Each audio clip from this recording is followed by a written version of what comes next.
Hello guys, अगर आप varicocele की सर्जरी करवा चुके हो तो क्या आपको ये दोबारा आ सकता है, यानी कि वेरिकोसिल दोबारा आपको रिकरिंग हो सकता है? उसका आंसर है यस, बिग यस। क्योंकि यहाँ पर पेशेंट्स हमारे पास बहुत सारे आते हैं जिन्होंने सर्जरी के बाद हमसे ट्रीटमेंट ले रहे होते हैं, क्योंकि सर्जरी करवाने के बाद उनका रिलैप्स होना स्टार्ट हुआ। तो सबसे पहली चीज़ें समझो कि रिलैप्स हुआ क्यों और वेरिकोसिल दोबारा से आया ही क्यों। तो यहाँ पर सर्जरी को मैं बुरा नहीं कहता, सिंपल और क्लियर सी बात, सर्जरी करवा ली अच्छी बात है। तो ऐसा कोई उसके साथ गिले शिकवे नहीं है कि सर्जरी करवा ली तो हम ट्रीट नहीं हो सकता या कुछ प्रॉब्लम आ सकती है। हाँ, वहाँ पर अगर देखा जाए तो ट्रीटमेंट थोड़ा सा लंबा चल सकता है, टाइम टेकिंग हो सकता है, ट्रीटमेंट में रिजल्ट जो हैं वो थोड़े से स्लो मिल सकते हैं सर्जरी के बाद पे, बट ऐसा नहीं है कि वहाँ पर कुछ कंडक्ट नहीं हो सकता या कुछ काम नहीं हो सकता। तो सिंपली ये चीज़ों को भी आपने मद्देनज़र रखना है। अब इसके बाद बात करता हूँ मैं कि यहाँ पर वेरिकोसील के बाद, सर्जरी के बाद अगर हम देखते हैं तो कुछ प्रॉब्लम्स देखते हैं कि जैसे कि पेशेंट के अंदर कुछ कॉजेज़ मेंटेन्ड है।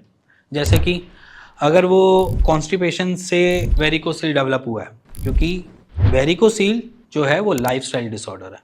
वो ऐसा नहीं है कि आपको जीन से मिला है या आपकी पर्सनल बॉडी से कुछ अलग से निकला है, ऐसा कुछ नहीं है, लाइफस्टाइल डिसऑर्डर है।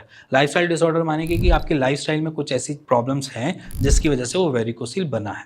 अब वेरिकोसील बनने के कुछ मेन जो कॉज होते हैं वो होता है, सबसे बड़ा जो होता है कॉन्स्टिपेशन। जब हम कब्ज की बात करते हैं वो एक मेजर रोल अपनाता है, जहाँ पर हमने पेशेंट्स को बहुत सारे देखा भी है और जिनके ऊपर हमने बात भी रखी है, बार बार बात रखी है कि जब आप कॉन्स्टिपेटेड हो और आपको वेरिकोसिल डेवलप हुआ है तो उसका cause most of the reason में हमें कॉन्स्टिपेशन ही मिलता है। तो कॉन्स्टिपेशन जो है उसमें क्यों ऐसा होता है उसको भी समझा देता हूँ थोड़ा सा।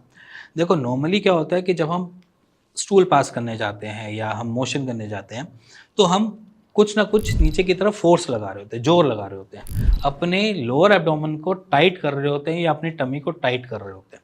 जब वो टाइट कर रहे होते हैं तो हमारा क्या होता है, प्रेशर बिल्टअप होता है वहाँ पर, इस रीजन में प्रेशर बिल्टअप होता है।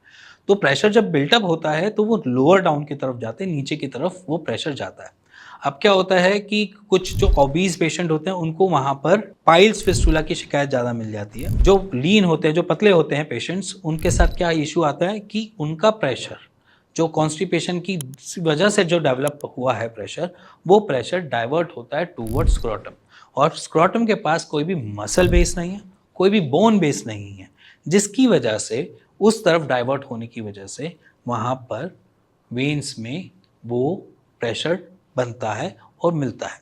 और जब वो प्रेशर वेन्स में मिलता है तो वो वहाँ पर क्या करेगी, वहाँ पर धीरे धीरे करके अटैक करना स्टार्ट करती है। धीरे धीरे अटैक करने की, मान लीजिए सपोज कीजिए जैसे कि एक ये आपका बेस है और मैं बार बार यहाँ पर अटैक कर रहा हूँ छोटे छोटे स्लैब से। अब इन स्लैब से क्या होगा, अभी कुछ नहीं होगा, थोड़े टाइम बाद या कुछ सालों के बाद या कुछ महीने के बाद मेरे को यहाँ पर कुछ ना कुछ स्वेलिंग मिलेगी, कुछ ना कुछ दिक्कत मिलेगी। सेम एज इट इज़ वहाँ पर आपका प्रेशर बिल्टअप करने की वजह से ब्लड स्ट्रीम में रिफ्लक्सेस बनने तैयार हो जाते हैं, वो वॉल ब्रेक करना स्टार्ट कर देता है, जिसकी वजह से वेरिकोसिल बनता है। अब यहाँ पर अगर मैंने कॉन्स्टिपेशन को अपनी लाइफस्टाइल से निकाल दिया या उसके लिए मैंने कोई ट्रीटमेंट ले लिया या मैं उसके लिए कुछ ना कुछ अपने डाइट में रिफॉर्म्स कर लिए, तो मैं यहाँ पर स्टेबल चल सकता हूँ लाइफ टाइम के लिए। और अगर मैं ये सारी चीज़ों को नॉर्मली लेता हूँ, मैं बाहर जा रहा हूँ, अल्कोहल भी कंज्यूम कर रहा हूँ, डाइट भी कुछ भी खा रहा हूँ, सारी चीज़ें मेरी पहले जैसी ही चल रही हैं जैसे मैं पहले करता था, और नॉर्मल रनिंग भी कर रहा हूँ, भाग भी रहा हूँ, दौड़ भी रहा हूँ, ट्रैवल भी अब लंबा लंबा कर लेता हूँ, स्कूटी चला लेता हूँ, बाइक चला लेता हूँ, तो ये मेंटेन नहीं रहेगा। और जब ये मेंटेन नहीं रहेगा तो ये बार बार आपको ब्रेक इवन की तरह, या जैसे मैं बोलूँ कि ये आपको बार बार रिलैप्स होता हुआ नज़र आएगा, आपको दोबारा सा पेन मिलेगा। तो इसीलिए कह रहा हूँ कि कॉज जो है, अगर आपने उसको बैलेंस कर लिया तो आप अपने वेरिकोसिल को रिलैप्स होने से बचा सकते हो। अगर आपका कॉज मेंटेन है, सर्जरी करवा लो या कोई सा भी ट्रीटमेंट ले लो, तो ये आपको दिक्कत बनाए रखेगा। इसी के साथ अगर आपको कोई चीज़ समझ नहीं आई या कुछ आपको लग रहा है कि डाउट्स हैं, तो आप नीचे कमेंट करके मेरे को कमेंट कर सकते हो, मेरे से दोबारा से पूछ भी सकते हो। इसी के साथ अगर आपको ये वीडियो अच्छी लगी हो, पसंद आई हो, तो प्लीज़ लाइक शेयर कर दीजिएगा। इसी के साथ मिलेंगे नेक्स्ट वीडियो के लिए, तब तक के नमस्कार।